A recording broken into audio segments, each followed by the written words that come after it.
My Ecosmart tankless electric water heater. It's making a ruckus, banging, knocking. So let's fix it.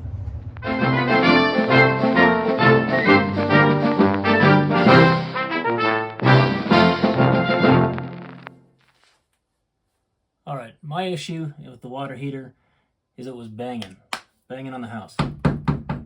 We couldn't figure out what it was, and it's one of these triacs that it's gone bad. So I'll come back and we'll talk about that and how to fix it. Right now I'll give you a rundown on how the whole thing works, so you kind of get an overall picture in your head. All right, so plumbing wise, because it's a tankless water heater, you have a tank. Water just comes in here, just your regular cold, comes up and it flows through like that, and then back out. And that's it. Comes in cold, goes out hot. How it does that, it uses high power on your heating elements. It's got a heating element inside of each of these copper tubes, and you've got your electronics over here, more your low voltage side, that tells this what to do. So that's the plumbing, flows through. Electronically, when it comes in, right in here immediately you've got a flow sensor. And it's got a little impeller in there that starts flowing, kicks on. It tells your electronics, hey, we're doing stuff. So everything starts to kick on. And as the water flows through, right here, you've got your input sensor, your incoming temperature sensor. So whether it's 20 degrees outside and it's wintertime or it's whatever, it knows what the incoming temperature is. And over here, you've got an outgoing temperature sensor. So based on what you've inputted into here with your little dial, say you want your temperature of your water to be 110 degrees at the faucet. It knows it needs to be 110 leaving, so it needs to heat or turn on these elements to heat the water based on whatever that incoming temperature is, based on what you've set it. So there you go. So they won't all necessarily be on at the same time. Just depends on how much flow you've got going. You got 2 showers, dishwasher, whatever. So you got 4 different circuits that come in here, 4 different breakers out at the box. They're 50 amp breakers. Each of those feeds a heating element inside of each of these. So this is your positive, comes in, and these going out the top are your ground, and that goes to these triacs here. They're solid state, but they're controlled by your electronics. So really you've always got power going, and your on and off is controlled by the ground. So, and these live on this little copper plate, which is part of this incoming, so it keeps them warm, or rather, it dissipates the heat, rather. So you got cold water coming in, so that helps with the temperature.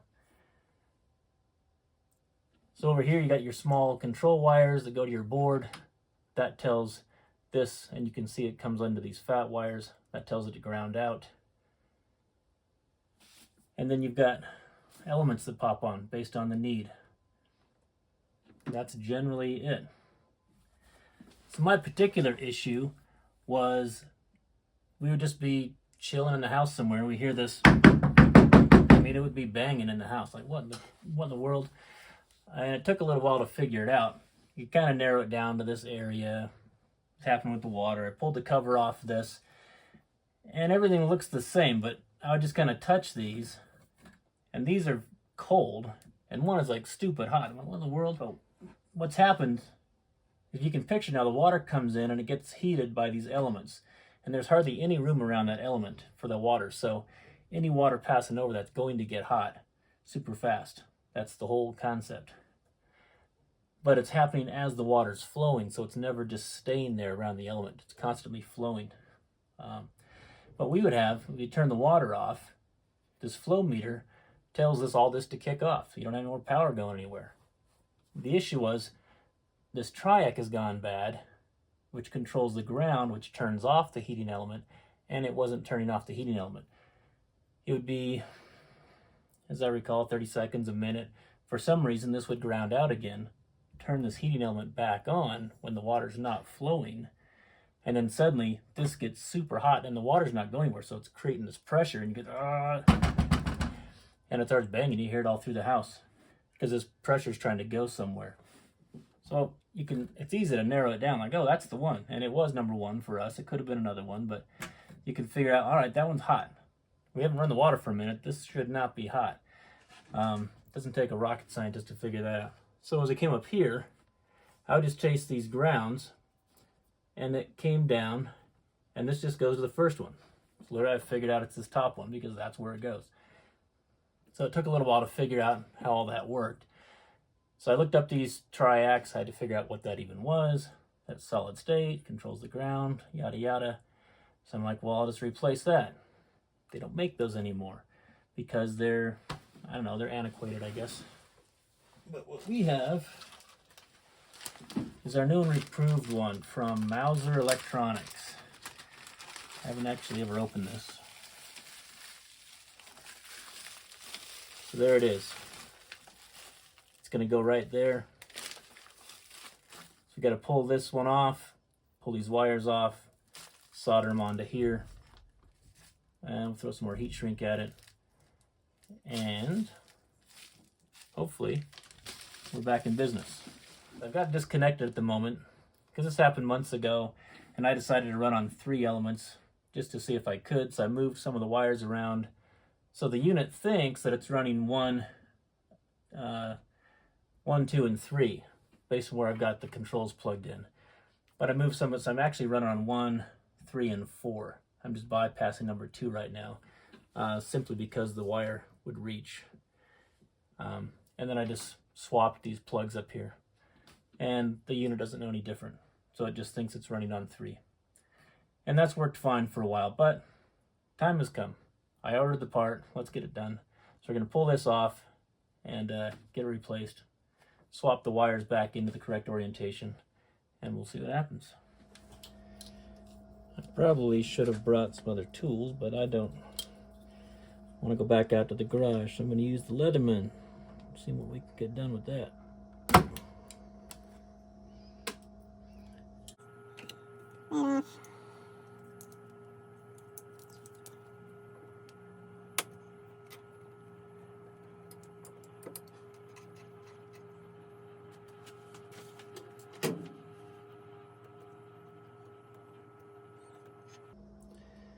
Got 2 lock washers, that's interesting.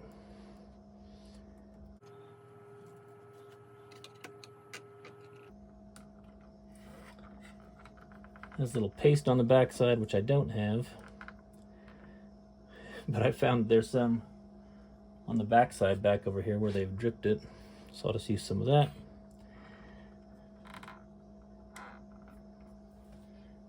And I'm assuming these are soldered, I really don't know. If those will pull off or if they are soldered, so let's figure that out.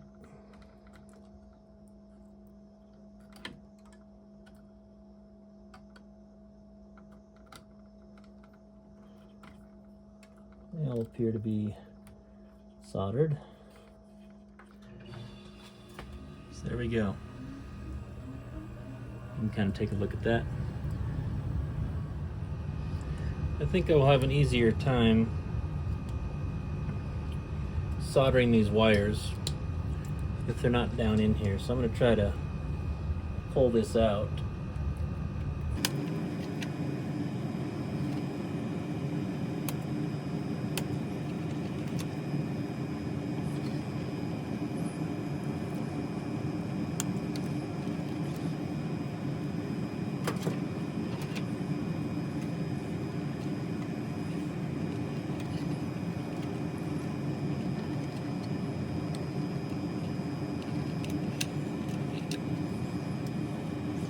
So it should be this little one.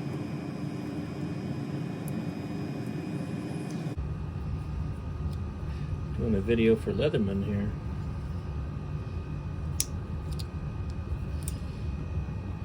Oh, that doesn't quite fit. Maybe this one does.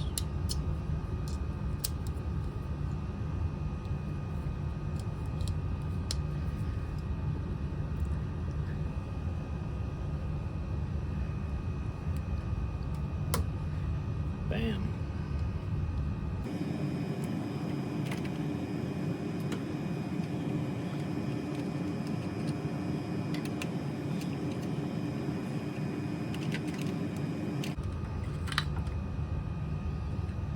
There we go.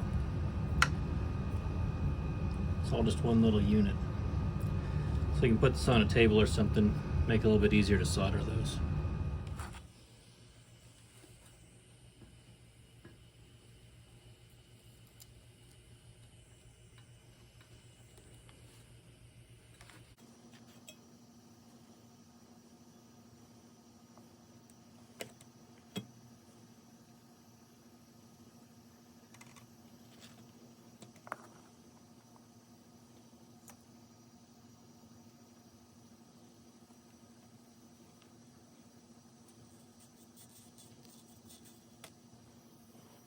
Took a second to get that one off. Let's see.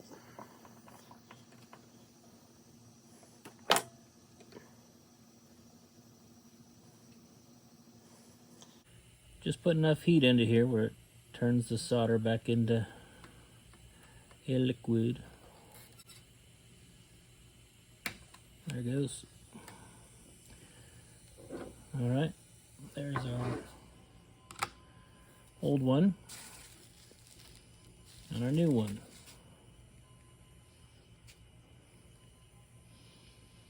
Pretty similar.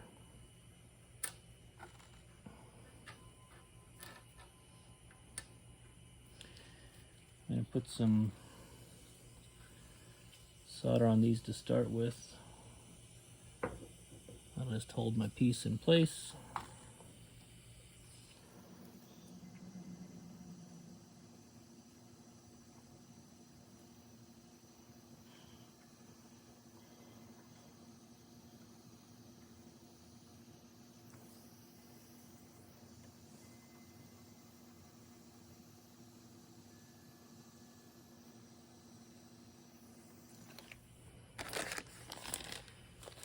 Little variety pack of heat shrink I got on Amazon.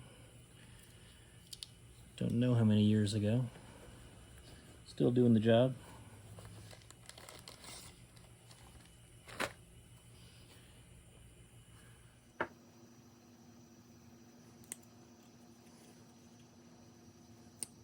That's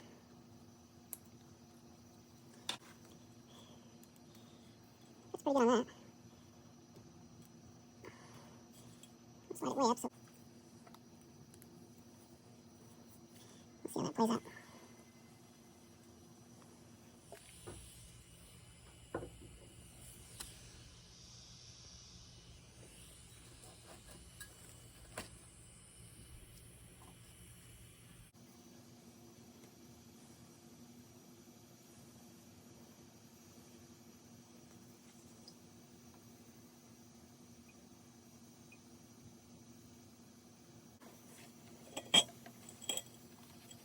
Use this piece of pipe to get the whole thing from moving.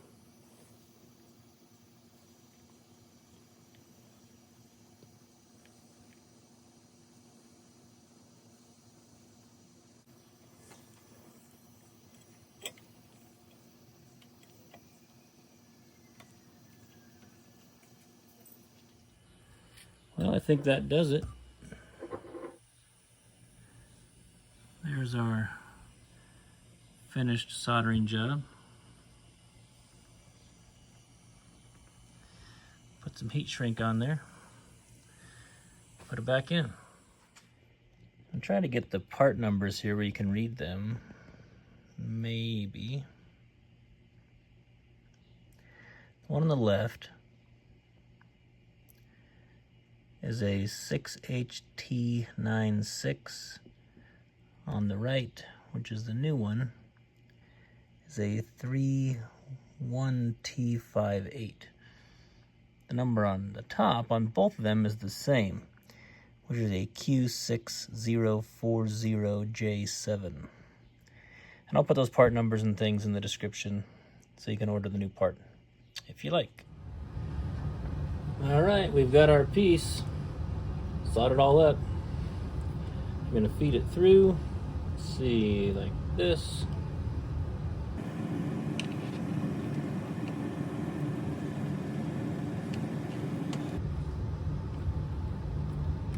This wire goes there. These wires. This red wire comes all the way through. That.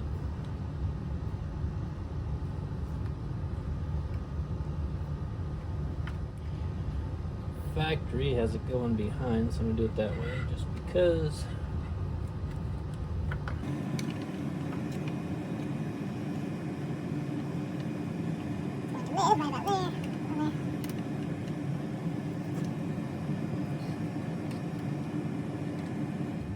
So you can see the circuit board is color coded to these plugs. So originally I just moved these over, squeeze it from the bottom. So I'm going to put the blue back to blue, white to white.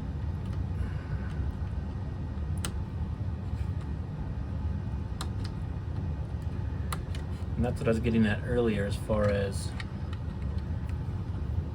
making the control board think it was running different elements. So now we're back in business. Everything's coordinated.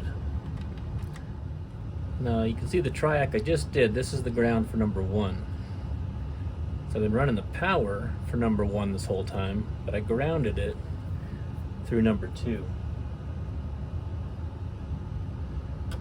So we're just going to pull off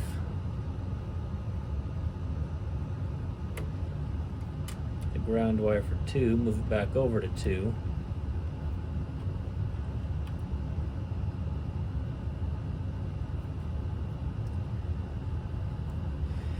But you do these same things when you switch out the elements. You pull off the wires and they unscrew. That's for a different video.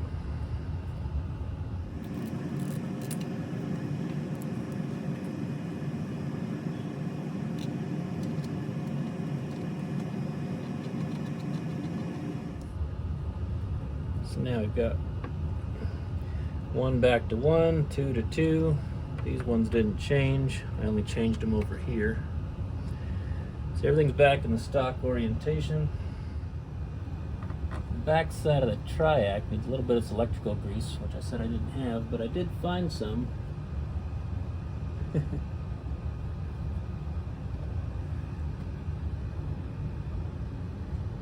But the manufacturer's dripped in the back there, so I'm going to use that.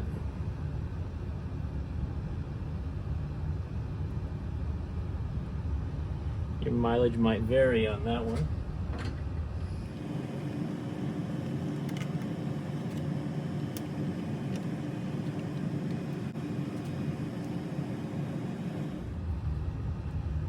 Two lock nuts just like they had it.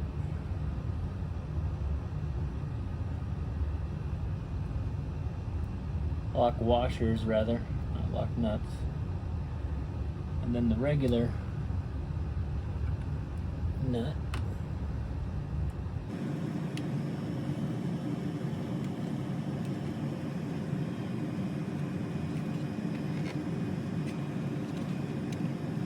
Just trying to get that where it wants to sit flush on that copper plate.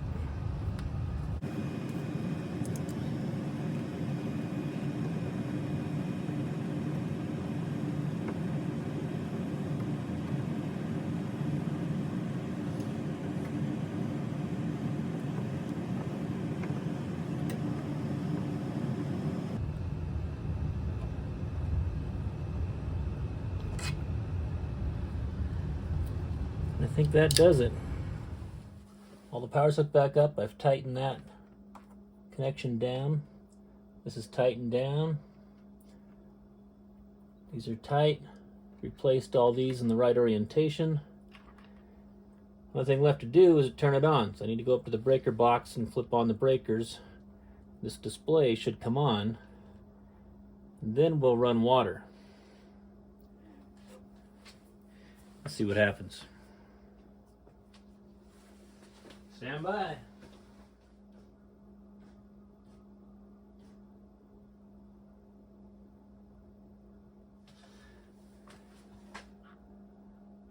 Look at that. So I've got our display working. Now, full disclosure, the reason I've taken so many months to replace this is because it was working. I eliminated that one triac, ran on 3 cylinders, so to speak, And it worked up until about 2 days ago.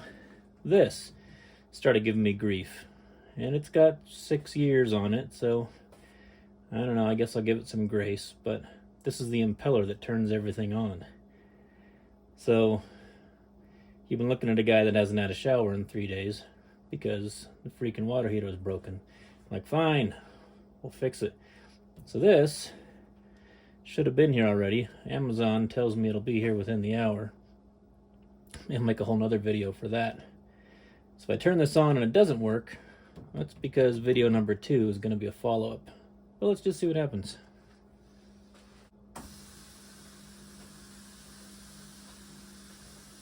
Hey, look at that.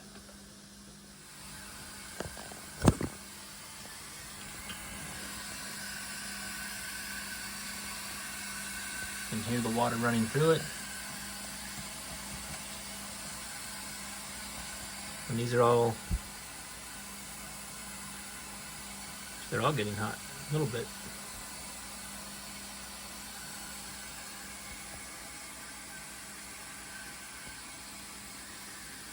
So maybe I will go take a shower if it's gonna work, but this is gonna get replaced regardless. For now, game on. It occurs to me that's a bit of a presumptuous game on, because really the issue was this worked when I took showers, but when I turned it off, it would kick back on and cause all this knocking. So the real test is when I go turn that water off, will everything turn off and be copacetic? Now, let's try that.